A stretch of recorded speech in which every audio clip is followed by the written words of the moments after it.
Welcome to Red Crimson News, Red News. Today, a Gamestop manager and employees quit because ps5s were stolen from Gamestop. Now, apparently what happened was two gunmen posing as customers walked into a GameStop, asked to purchase a PS5, and when the cash register store clerk went into the back, the two men followed the cashier and told him, "Freeze, don't move," while one guy walked out with a stack of PS5. Now, 10 PS5s were stolen in the process. One guy kept watch while the other guy loaded the PS5s onto a truck or into a car, whatever. They did not say. Now, the cashier said there was no gun present, but the man did tell them, "Freeze, don't move, and you won't get hurt." So after, when they took all 10 PS5s, they locked the cashier into the back room, into the storeroom where all the games have been kept. I'm surprised they didn't take anything else like Switches or Xbox Series X, but then again, who plays Xbox nowadays anyway, right? Just kidding. Maybe I'm not. So anyway, the manager was not on duty that day, but the manager got fired a week and a half later, which was kind of crazy to me, and everyone else was puzzled as well over this news. Like, why did they fire the GameStop manager? They said they fired him because of procedure, but what procedure can you follow when two gunmen posing as customers walk into a GameStop and demand consoles? There's no type of procedure for that. You have to give the robbers what they want because no one wants to get killed over a piece of plastic. Hey man, and corporations take losses all the time, and that was just an unfortunate loss for GameStop. The 10 PS5 was equivalent up to $5,000. That's not that much of a loss. I mean, GameStop, I'm pretty sure they make more than that in a day.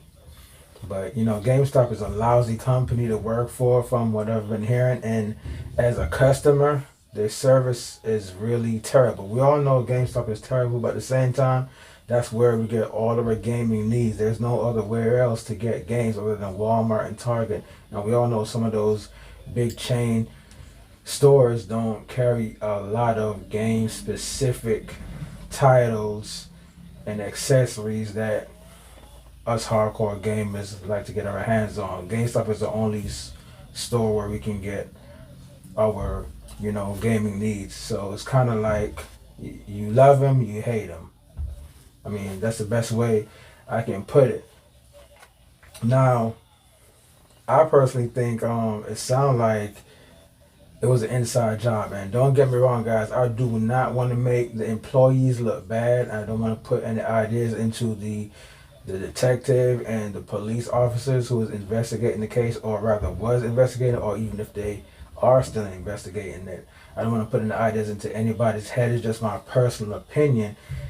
And also, I would like to mention that once those PS5s got stolen and the manager got fired a week and a half later, the employee stuck up for the manager, saying, "Hey, he was a great guy. He bent over backwards for GameStop in the past. He's a good manager, but he still got fired." And they thought he was wrongfully fired. So all but two employees quit on the spot, or resigned. So I don't know, guys. I mean, to me, it sounds like it was an inside job, to be honest with you, because the PS5s got stolen. It sounds too orchestrated to me, to be honest with you. I mean, it just sounds like an inside job. I mean, how would you know when the PS5s are coming in? Because there's been plenty of times in the past, 2 years ago, where I used to frequently call GameStop and ask them if they have PS5s, and they would say, "We don't know, but we're getting them in." They just show up. And now that I think about it, in regards to this incident, that actually makes sense, because if they actually would tell their customers when they're getting consoles, I mean, a situation like this can more likely happen. we can rob the PS5 because the PS5 is still a hot commodity and they're still hard to come by. I still haven't seen a PS5 in the store. So to me, it just sounds like an inside job. PS5s get stolen, the manager have to be off duty that day, and the employees, but too quick, sounds suspect to me. But you guys, give me your take on it in the comment section. And anyway, moving along now to the Nintendo Direct. I hear that Nintendo is having a Direct this week. Everybody gets excited when Nintendo has a Direct, and rightfully they should, I guess. But then when I think about it, I mean, yeah, we all get excited. I get excited too, but I never have high hopes because the last few Directs were nonsense. It's been a while since we got a good Direct. The last good Direct I remember we had that was perfect is that year when they introduced Borderlands, BioShock, and that was the last good Direct that I remember. But any Direct from Nintendo is always welcome. I mean, it is Nintendo first of all because the Switch. This is the last year for the Nintendo Switch. We all know that Nintendo has a new console, a new Switch, whatever their new system is going to be next year. So, and not to mention, Zelda Tears of the Kingdom is right around the corner. It's coming out in April, so everybody is pumped. I mean, they may mention something about a new console. They may mention something about Tears of the Kingdom. It might be a Tears of the Kingdom blowout. We don't know.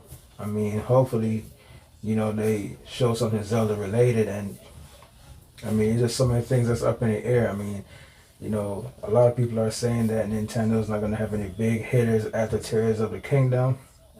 Maybe on Nintendo's side, but third parties are still supporting the console. But Nintendo can, release a new Kid Icarus, a new Punch Out, a new F-Zero. They can bring back old titles like Star Tropics and whatnot. There's so many titles that Nintendo has that they can release. And where is Wind Waker, Nintendo? Actually, I don't care about Wind Waker, so I don't even care if they made that. But there are people out there that wants a game on the Nintendo Switch. I can care less about that game.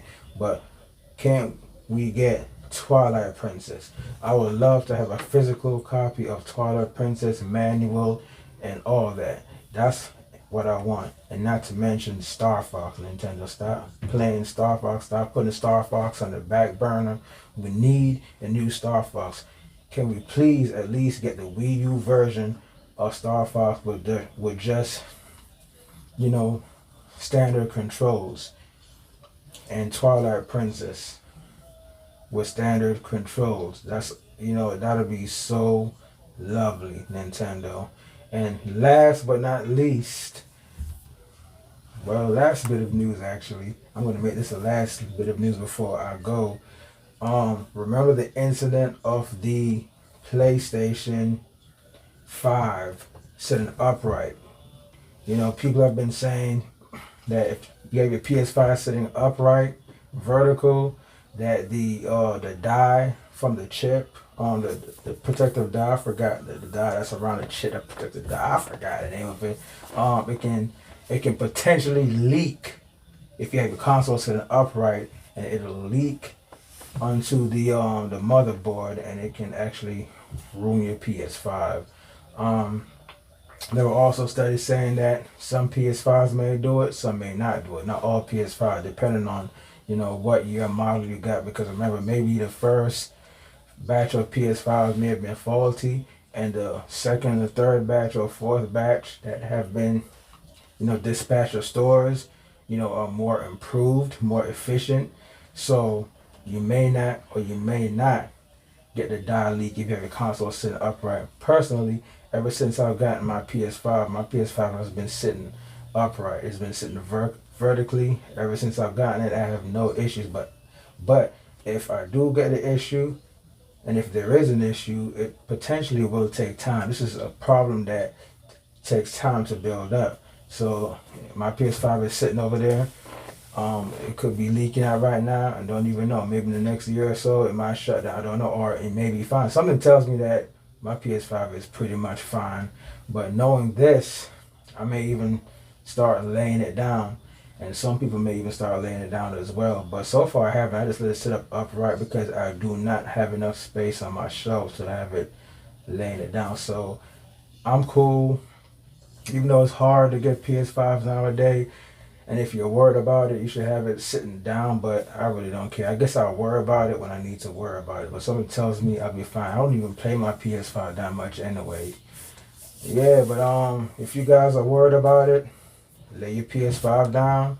If you've had it vertical all this time, I guess don't worry about it. Just let it stay vertical and, roll that dice. And, the failure rate, the percentage of that happening, we don't really know. So it's not affecting everybody. But if you're worried about it, just lay it down. If you don't care about it, just continue letting it sit upright. And that's it, folks. That's going to do it for today as far as the Red Crimson News. And I'll see you next time. And you guys have a good one. Like and subscribe if you're new to the channel.